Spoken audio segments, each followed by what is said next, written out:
Welcome into Woodward Wings. Bam, bam, bam. I am Justin Satawa. To my left, as always, Bam, bam. we have Spencer Raxter. Hello. The lustful Spencer Raxter today. I don't mind that one. What? I don't mind that one. You don't mind that one? All right. I felt that one fall I right. consider myself lustful a little bit. Yeah, I think so.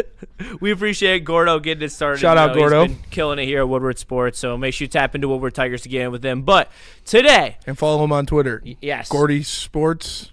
Yeah. Gordy J Sports. Yep. Gordy J Sports. Follow him on Twitter. Yep. Follow him on Twitter.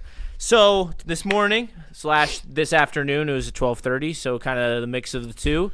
I headed down to LCA to be a part of Hillary Knight's opening press conference. Nice. First time she has ever talked to the media here in Detroit. The GOAT. Shout out.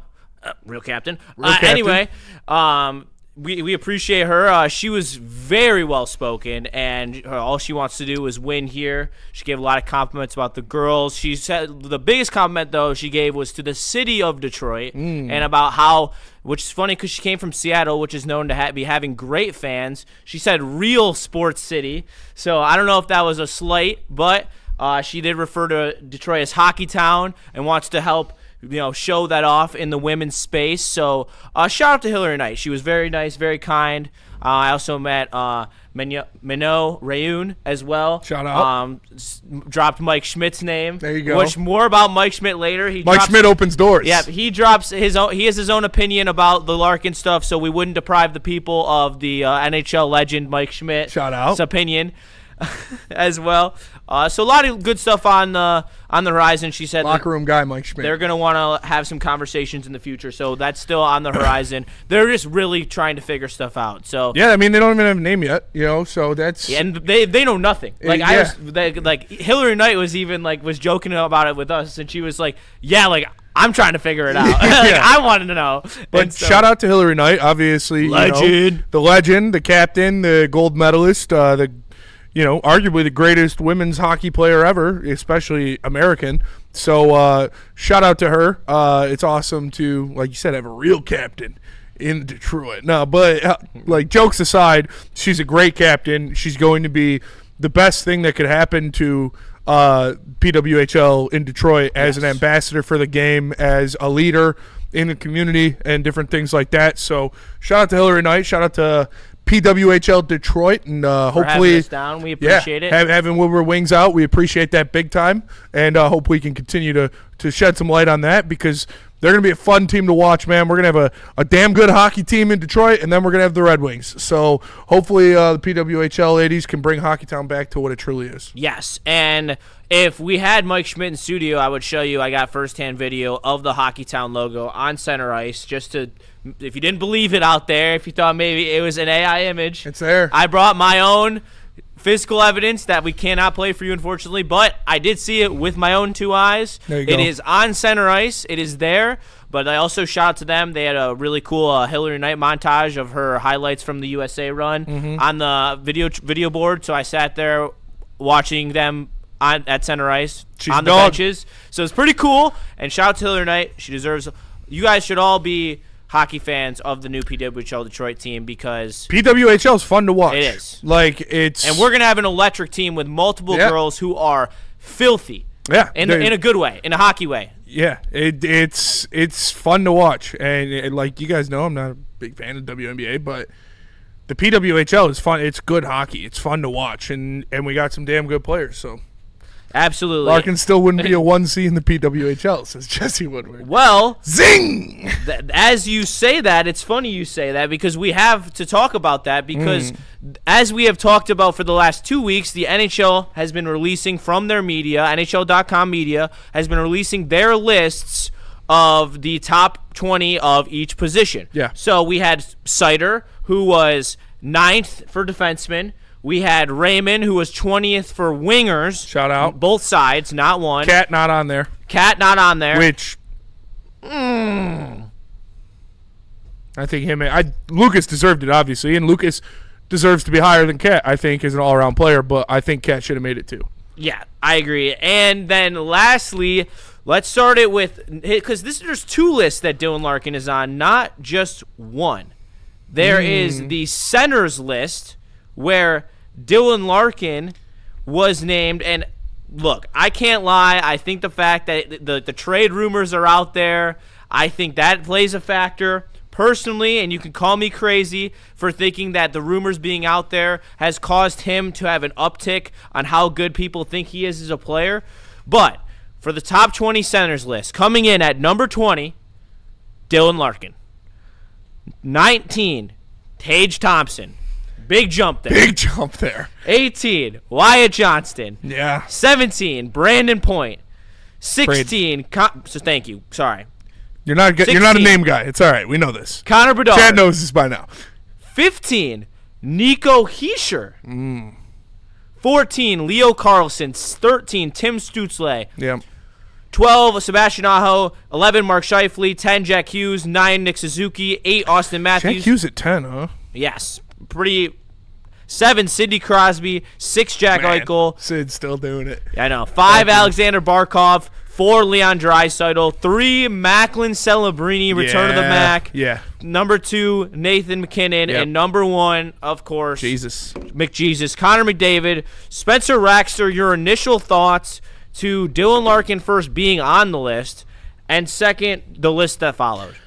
I'm not mad at it. Like, I know that, you go out there and we've been dogging the guy and stuff like that. Could he have been a little lower or whatever? Sure. Is there a big jump between him and Tage Thompson? Yes, but I'm not mad at him being 20. I think it's pretty fair. That being said, when you talk about 1C, that's why people like, oh, he is a 1C. He plays 1C for the Red Wings. There's a difference. Like, when you talk about a 1C, you're talking about a guy that can get you into the playoffs. You're talking about a guy that can carry a team. And that's how that's thrown around more than, yes, is he one of the best 30 centers in the league? Like, yeah, he is. So, 20, yeah, I'm not mad at him at all. I think the top 3 is kind of inarguable. I agree. I think the top 5 almost is pretty. I think going down to 7 is pretty inarguable. Yeah, pretty inarguable. Honestly, 8. Sid still deserves to be. I think the only one that I was like, wow, was Jack Hughes. Really, not anything too crazy. Like, I expected him to be top 15 for sure, but I thought 10's a little high. But I'm here for it. Good for Jackie boy. I'd not expect Stützle to be that high. Yeah. I will say. I know he's gross, but he just does not have a lot of defensive game. Nico Hischier gets a lot of love for a guy that everyone is more adamant that he's a 2C than Dylan Larkin. Yeah. Like, wouldn't you agree? Like, people are more adamant that he's which I'm not gonna split hairs. I think they're the same player out there, just in different shapes. Pretty similar, yeah. And so, but there's not a lot of centers that. I mean, I wouldn't have Tage Thompson that low. Personally, I would bump Tage up a little bit for sure. I think he proved last year that he deserves to be closer to the top 15, if not inside the top 15. Yeah, well, I'm happy Macklin got the. I mean, I knew he was going to get the respect. Obviously, he's fucking the Phoenix spawning out of Sidney Crosby's ashes, like they're going to prop up their young Canadian superstar for sure, which he deserves to be. I'm biggest Macklin Celebrini fan on the planet. I fucking love the kid. He's insane. I'm glad he was there at 3 because that's what he is. There are only 2 players in the NHL I would take over Macklin Celebrini, and it's Nathan McKinnon and Connor McDavid. There is one player that missed this list that I think deserves to be on it. Who's that? And that's Jake Gensel. Can't believe that he's not on this list. Listed as a center on NHL.com. I know he plays wing sometimes. So does Tage, though. Wing. Like, so, yeah, Whiskey and Wing says Tage plays the majority of wing. Exactly. So, like, that's why, like, Jake Gensel, 88 points last year, 38 goals, 50 assists, and he wasn't on the wing because he wasn't on the wings list either. Yeah, like right. Which he did take a lot of faceoffs last year, surprisingly. But like he is like Dylan Larkin is a better center if you want the definition of the position. But at the same time, I take Jake Gensel on my team every single day of the week. Yeah, better player. And so that's where, like, I mean, maybe I'd like to see where he fell, or if he was even on there. Was he on the wings? But like you said, he played more center than wing. So. No, I don't think he was on the wing list. He wasn't. He wasn't in the top 20. So very questionable placement for Jake Gensel, a guy who is a stud. But other than that, I don't think I disagree with this list. I think that that's about where Dylan Larkin is. But at the end of the day, Spenny, the conversation that needs to be had, and you kind of privy to it, is when you look at the NHL playoffs. Yeah. How many teams make it from each side? 8. So all right, we're talking 16. All right. Yep. Where's Dylan Larkin not in? Top 16. Top 16. All right. So if we're talking 1C of a playoff team, then yes, that is what he is not. But in the terms of 1C, that he is a first-line center on a NHL team at the current moment, that he is. And that is what the market value has him listed as. And when we keep going on in this conversation, and this is where we'll get to Mike Schmidt's thoughts, if we are not getting 1C prices on the market for Dylan Larkin, like if they settle for some Trocheck bullshit deal, I'm going to be pissed. I would rather not trade him, especially because they keep proving to you what they are trying to do, which is not rebuild. That is no interest to them, and they continue to see it that way. And I think that at the end of the day, this is all just Steve Yzerman stepped down because he just was sick and tired of dealing with whatever the fact that he was sick and tired of dealing with. And now the team is at a complete standstill, and what if they go the interim route and they're like, all right, because why really is Jeff Greenberg, a Tigers guy with minimal hockey experience, being floated? Yeah. And all these other guys. There was another talk of another baseball guy in the Tigers organization. Analytics. Who spent his time with the Wild. So maybe this is just going to be an interim capacity. We're going to go with Horkoff, and then we're going to go with Greenberg or someone else. And that's just, there's both going to be the interim, and then they're going to fix everything next year. And if that's the case, they're not moving Larkin. He will be here all season if that's the case. There's no way you trust 2 interims to move on from Larkin. Yeah, no. It's you have to find your actual GM before you do anything like that. And the chat's blowing up right now with Quinn Hughes talk. A-Town says, Quinn hasn't been extended by many. If Guerin doesn't get him signed, that'll be a huge bullet dodged. Stop It says, Quinn wasn't going to get the bag in Detroit with this ownership. Yzerman knew it. Jesse Woodward said Quinn Hughes' camp said they were far apart from a deal with Minnesota. And then, where is it? Blah, blah, blah, blah, blah. Detroit DC says Yzerman still has to make that Hughes deal 100 out of 100 times. Yzerman blew it. So with where Quinn Hughes is at right now, not re-signing with Minnesota, apparently far apart from a deal, which 1,000% would have been the same scenario here, because he's probably looking to get paid, I would say, around $20 million a year. And I can't see Chris Ilitch would ever side with that. Would you have done that trade to get Quinn Hughes here, even if you weren't going to re-sign him? If you got him for, 2 years? 3 years? Was it 3 years? Not even? It was a year and a half. Yeah, a year and a half. You would have had him last year, and you would have had this year. And unless you showed that you were a legitimate, top-tier cup contender, I don't know if he would sign with you, because Minnesota also has holes. That's why they didn't win last year. They're not deep enough in the center position. That is their issue. And now, I think that a lot of it is to do with the Dylan Larkin trade, why this contract extension is being held up. I think that Quinn, when they were fairy tales and rainbows, and he thought he was going to extend because he thought Larkin was a shoo-in to come here because it was the only team with remote assets to get him. Yeah. And so then when you're looking at it now, and the Red Wings are just sitting on him, they're not willing. Larkin's not going to get traded to Minnesota. And that's the worst piece of news that's been dragged out all summer long. Yes, we're not taking a package of Urov, Stamel, and Wallstead at first. That's not happening. No. Sorry. No one is going to take that, not even Sean Horkoff. So I don't know why we keep talking about it in the media like it's going to happen. This is a done deal. Expand the list, stay a Red Wing, sign a GM, and something happens. Because we also have we'll talk about the report about Edvinsson and about his contract negotiations and how those are going. Because that's what I want to get. That's also they're talking about Quinn Hughes a lot in the chat, and you can't do that deal. Say what you want about would they have made the playoffs with Quinn Hughes? Probably. I mean, he Probably. Yeah, like you can't more make that deal. than likely. What he brings to your team would have helped you get over the hump to make the playoffs, and then you would have got punted in the first round. You can't trade a guy like Simon Edmondson, who they still haven't signed yet, but I think we're all going to know, or we all assume they're going to lock down for an at most 8x9 type of deal, or 7x9. You can't give him the 8, whatever it is. I think it's whoever said it in the chat that Eisman knew he wasn't going to get paid is why they didn't do it, and that's 100% right. Like, could he have traded for Quinn Hughes? He had the assets to, absolutely, but he knows that Chris Ilitch is never going to give him the type of deal to make him stay here. He knows he's not going to fork up that type of money to keep a guy here. So it's a better chance of rolling the dice with Edmondson becoming a true elite defenseman and having him locked up for 8 years than it is getting a year and a half out of Quinn Hughes and then him just walking, which is what is about to happen in Minnesota. Yeah, and it's just not a good spot to be in.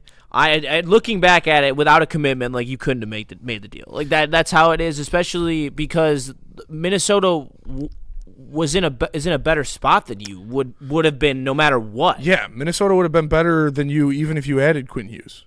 Yeah, so, like, if you added Quinn Hughes, Minnesota's still a better team than you if they don't have Quinn Hughes. And look, like, it's the worst kept secret in hockey. Jack Hughes and Luke Hughes sitting over there in New Jersey. Yeah. Contract ends for both of them in 3 years.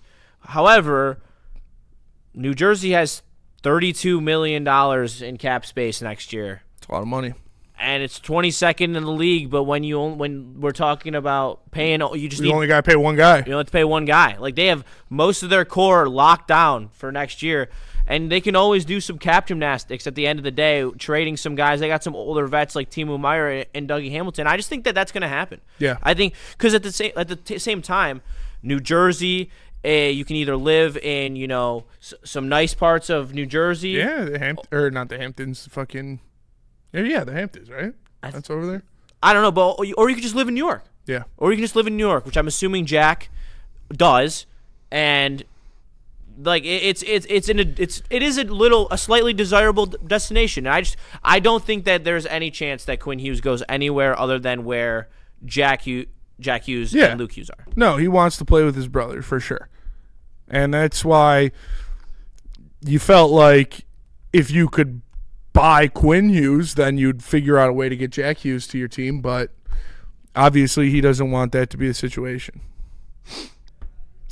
Luke has 7 years on his deal. Yeah, that is true. I was talking about Jack's deal. Luke, see, that's the thing. But Luke Hughes, that's like trading Bronny James. Yeah. Like, if Quinn Hughes and Jack Hughes go to a different team, that team's going to trade a random nameless prospect for Luke Hughes.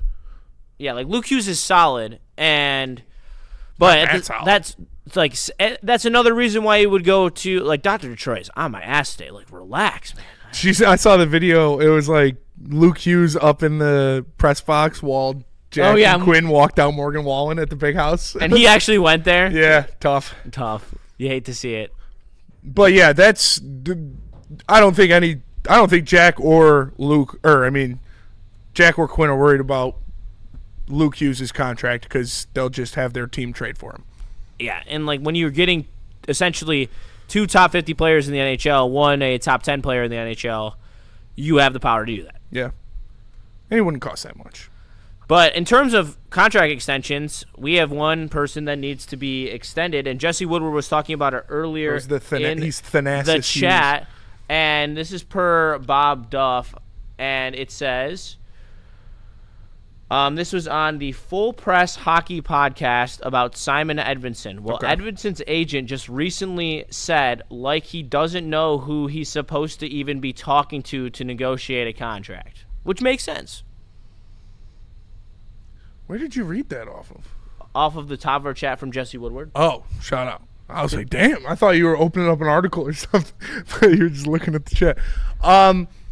No, I saw this the other day. It's that Edmondson's... Wait, what was it again? Sorry. Edmondson's agent doesn't know who he's supposed to negotiate with. Yeah. Why? How would he?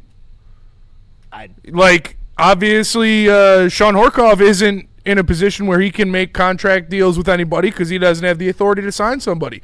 Steve Yzerman Probably getting high playing golf somewhere. I doubt he's really trying to sit in on these talks, even though he's the one that should be doing the negotiating. They don't have a GM. I don't blame him. And this is, something that needs to get resolved.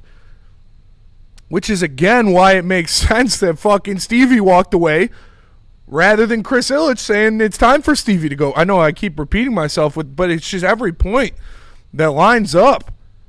It's like, wouldn't you want Steve Yzerman in there playing hardball with Simon Edvinsson like he did with Mo Seider, Lucas Raymond, and Dylan Larkin and got those deals done, team-friendly?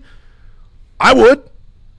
But now you're giving Edvinsson some leverage, and I know that won't result in him getting any type of crazy, increase in pay, but it's probably not going to be what it was for with Yzerman in there.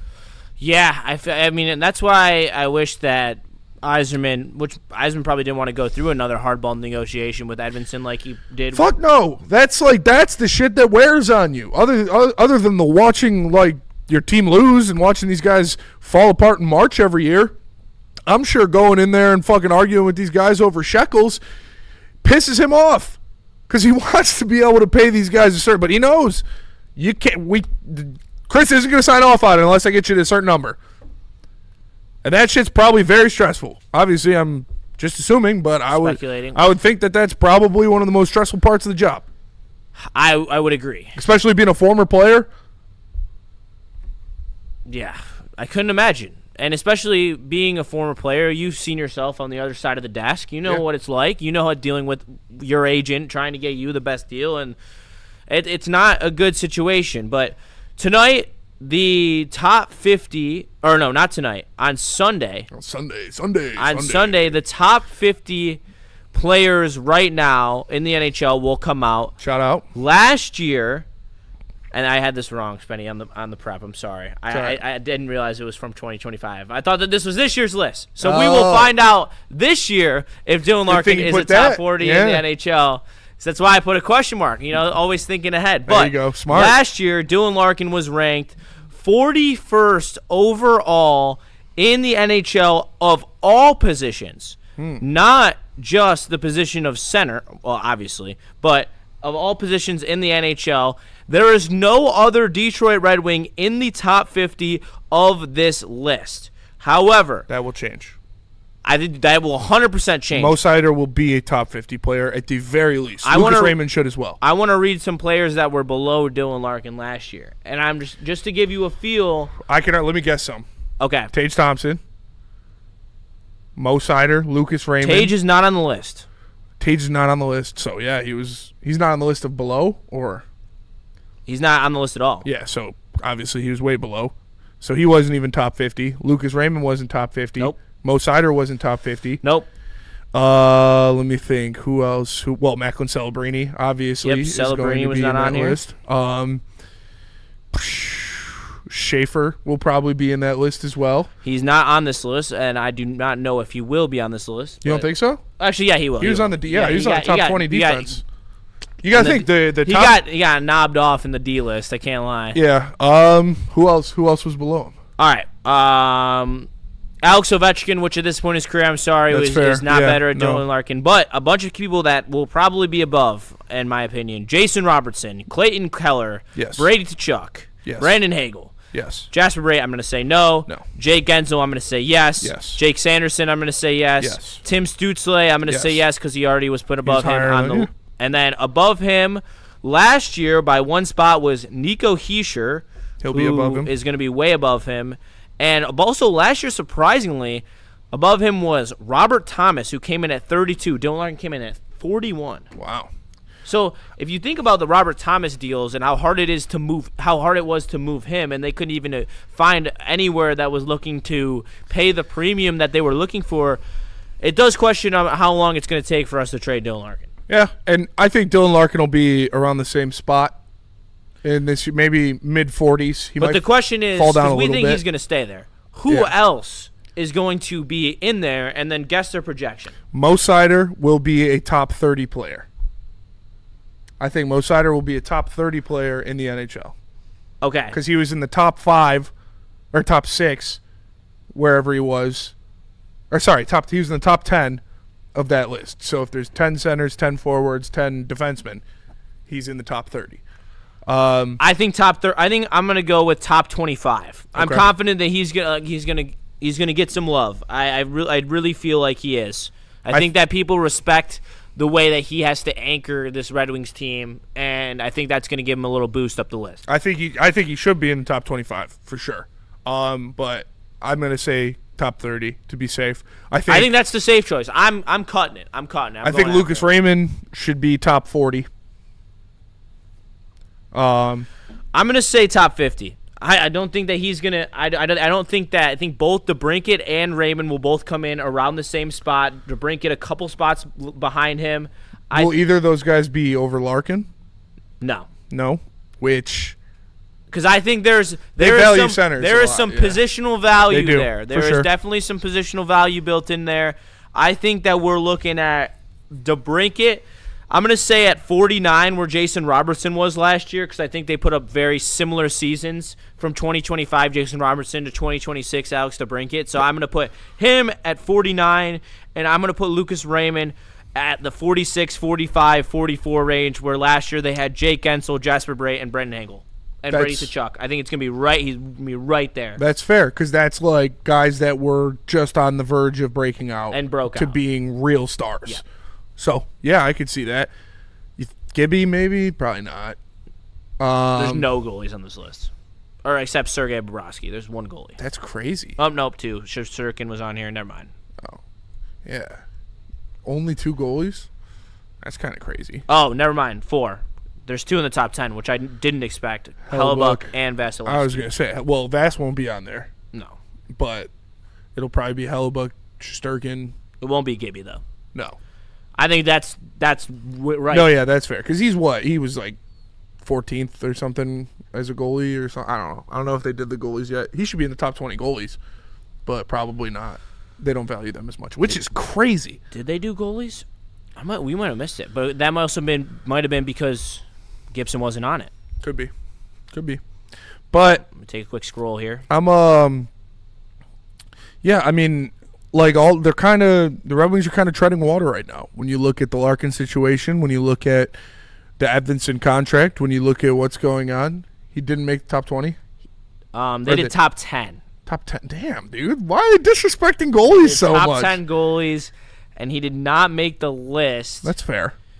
However, who's 10? I think Wallstead was on that list. I think Wallstead was 10. Wallstead was 9. That's what I was about to say. Yeah. And I knew he was Dan Vildar, rookie goalie for Philly last year, number 8. That's another crazy. Rookie, number 10, Jakob Dobbs from the Habs, yeah, who deserves that. Honestly, deserves to be a little higher than that for the way that he played. I would probably put him higher than Wallstead. I would put him at 8. Yeah. And I'd move Vildar and Wallstead down. Ottinger at 7. Logan Thompson out of the Caps at 6. Swayman at 5. Ilya Sorokin at 4. Yeah. Igor Shesterkin at 3. Nope. 2, Connor Hellebuyck. And 1, still, Andrei Vasilevsky. No way. That was this year's? Yep. And he's number 1. Yep. Wow. I mean, he's still like that, man. Yeah, he's still like he's a slight drop off. He's just not what he used to be. Yeah, it's not like Bob's fall off. Bob's fall off was crazy, but yeah, not even in the top 10. No. No. And he didn't deserve to be. Like, he wasn't good last year. No. Well, yeah, I'm not mad at Larkin's place. If Larkin will be around the same spot, he'll be in the top 50. He'll be closer to 40 than 50 probably. I would put Raymond over him probably, but they're not going to. Mo Seider will definitely be over him. And then DeBrincat and Raymond should both make the list, I think. Yes, I think that all of them will make the list, and we will have that for you next Tuesday at 4:15, as always, as you can catch us every Tuesday and Thursday at 4:15 to 4:45, so make sure you stay tapped in, as well as Saturday. This Saturday, we'll probably be doing it early as shit, probably 9:30, because it's a Lions game day. Me and Spenny are going to be hosting the pregame show together for the Lions, so you're going to get a lot of fill of me and Spenny on Saturday, so make sure you tap in for that. But we appreciate you guys. Woodward Wings to the moon. Thank you, Spencer Raxter, for tapping in. Oh, got to give you Mike Schmidt's comments real quick before we go. I can't forget the third member of the crew. And this is what he said in quotes. Hire a GM, make amends, and get the fuck to work. I honestly want Larkin to stay at this point. Per Mike Schmidt. Damn it, Mike. So, Benny does not like that one. So, when we have Mike Schmidt next time, we're going to talk about what these Dylan Larkin scenarios are going to lead to. But from Justin Satawa and Spencer Raxter, we'll catch you in the next one. This has been Woodward Wings. We'll see you later. Peace.